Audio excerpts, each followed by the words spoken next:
So, Yeah. what countries did you end up going to while you're in? Um, just Iraq, Afghanistan. Obviously, we flew through multiple countries to get there. I never really got to go out in any of those, much to my dismay. Would have loved to go out into Germany or Italy, but just Iraq and Afghanistan, and then obviously Qatar. So Al-Udeid going through there. Um, I didn't really go anywhere else out of country in the military. I had the opportunity a couple times, but it just didn't really happen. Yeah. Um, we, in my career field, we have a lot of missions. They're called VIPs, the very important person missions, Yep. because EOD they provide bomb detection for important people. You know, the POTUS, V POTUS, FLOTUS, the any foreign dignitaries, things like that. So they'll attach us to the Secret Service to go and sweep for bombs, Yeah.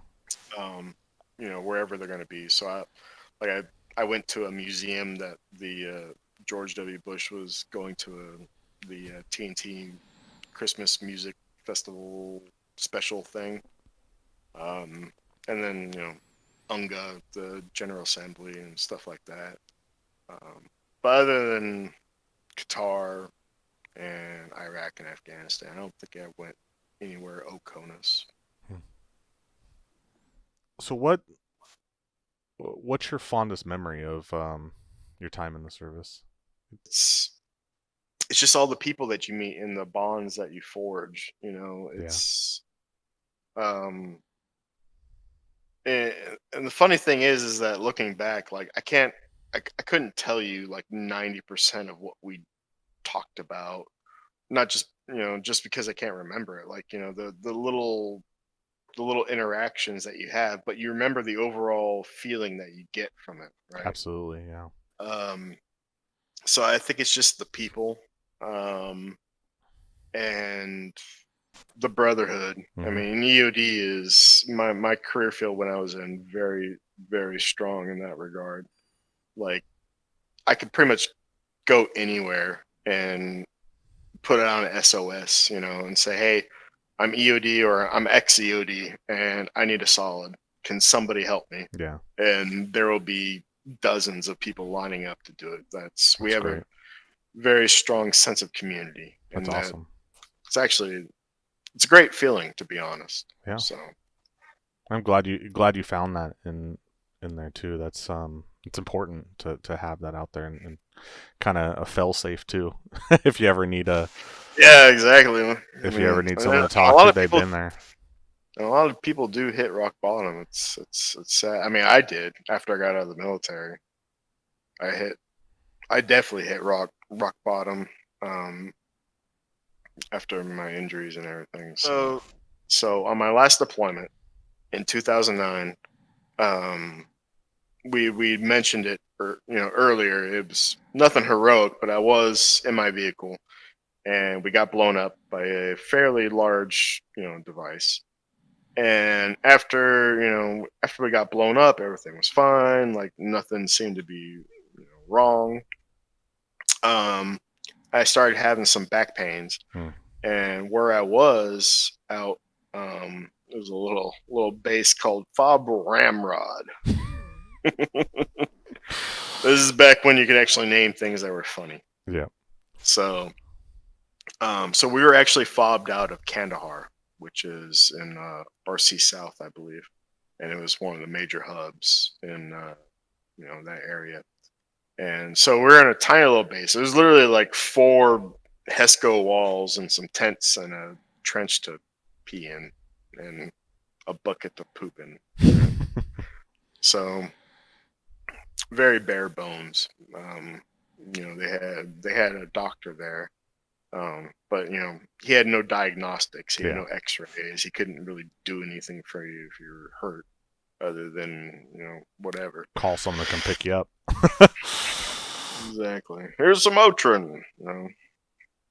So, um, so I went to the doc when my back was hurting. He's like, "Well, you can do one of two things. You can I can ship you back to Kandahar where they actually have an X-ray machine, or here's some Motrin. Yeah. So we were the only team, the only EOD team there, and I didn't want to leave my guys behind. So I was like, okay, well, just give me the Motrin, and I'll tough it out. And I did. Like I only had like 3 weeks left in my deployment ish. So 3 weeks came around, I deployed back home. And once I got back home, things got a lot worse. Ended up realizing that I had fractured my back. And it was, of all the things, I was climbing into my bed one night and just something happened. My leg moved the proper way, and there was a and everything stopped. Like the most intense pain I've ever felt in my life. It was horrible. Like Yeah, I can't. you can't move a toe without just blind crippling pain. And I was bedridden for a good, I think I stayed in that bed like 6 hours after that, just because I couldn't stomach it getting out.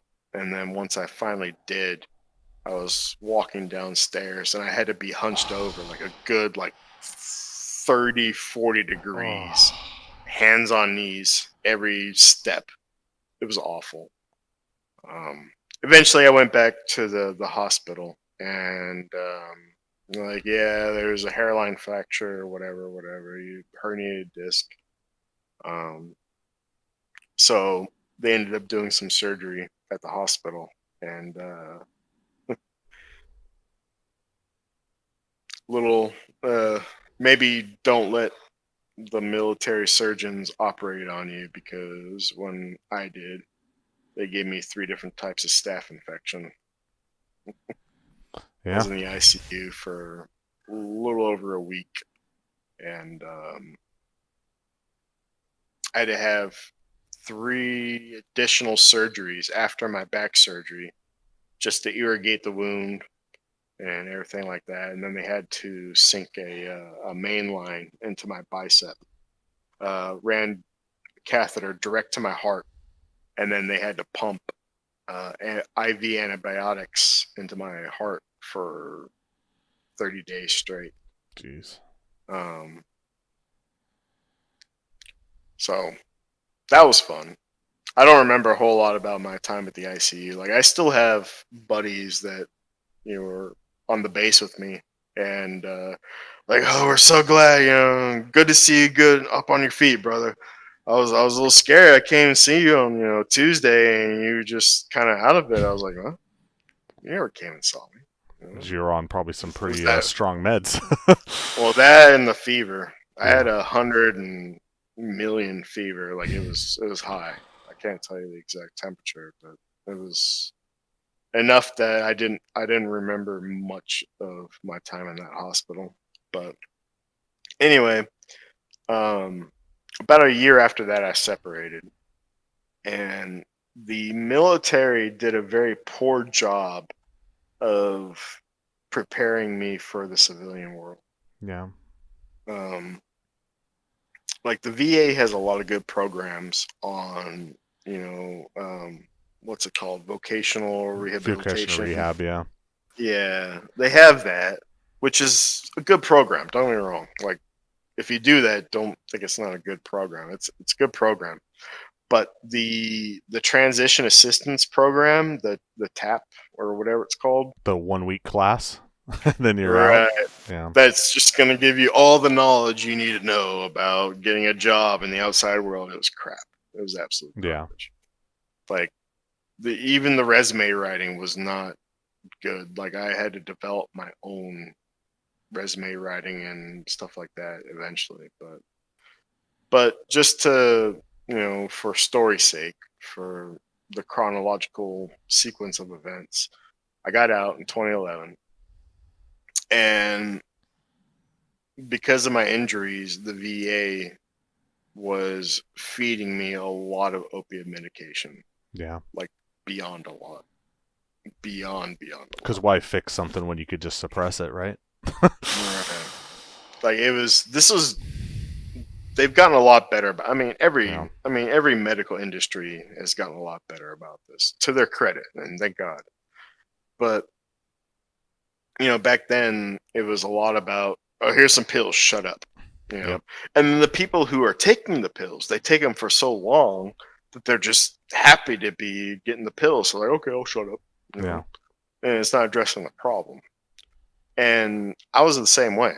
Like I actually had some doctors at the VA, after like a year or so of just taking ridiculous amounts of opiates. And I go to these doctors like, well, your pain may not be as bad as you think because, it may be the opiate dependency, Yeah. yada yada yada. And you get very defensive. You get very defensive. Oh yeah, they're essentially No, saying that it's not real. right. But you start defending the pill, right? You're like, no, I know my body. No, I know what I need. Oh, I've been doing this forever. I know what I need. And lo and behold, when I actually had to get off of those, opiates, and I had to sober up for a job later on, I found that my pain was like 40-50% less than what I thought it was. It Wow. was crazy. It was crazy how my mind tricked me into thinking that I was in more pain than I was because it wanted the drugs. Yeah. It's a thing that happens, and I think, thank God, that opioid crisis has definitely gone down a lot in the VA, a lot too, because they actually outsourced me to a pain management clinic because they didn't have a pain management at the base. But no, so I got out in 2011, and yeah, I did my week long tap class, and it was garbage. Didn't do anything for me, and luckily for me, um, they put me. I was part of the Air Force Wounded Warrior program. Um, so I actually had a counselor that was, able to help me a little bit. He didn't. He did. He tried to help as best he could, but I had very warped expectations of the job market and what you needed to do to actually get a job, a Yeah. competitive job. Like Right. it was really weird. Like the tap class, it kind of prepared me to. It was almost like you could put all the cool stuff you did on a paper and hand it to an employer, and because you did cool stuff, you just automatically be hired. Right. Like that's what I thought was going to happen. Well, because the people that are teaching you how to get a job, or at least my person was like a tech sergeant. Like they've never had to go out and get a job. They've Right. been in the military, and that's their experience, and they're just going through curriculum. Exactly. And it was an extreme disservice, because I was not prepared, and I was dumbfounded by the lack of responses and the lack of understanding. Well, what do I do next? Yeah. You know, Demoralizing. it was very demoralizing because you just went through all this stuff, and it's like, I mean, who else is going out there defusing bombs? Who else Yeah. is going out there getting blown up? But I can't get a job. Yeah. Now, to be fair, that's ignorance, okay? Because Yeah. that's not applying. Not everybody's looking for somebody that can defuse a bomb, Yeah. right? And getting blown up is not a job requisite, unfortunately. So, but that's how you feel, Yeah. right? So it's it took a lot of experience for me to understand what employers are looking for and what you need to do to actually get at least the foot into the door of Yeah. getting a good job. And I got lucky. Like, I had a buddy that I went through EOD school with,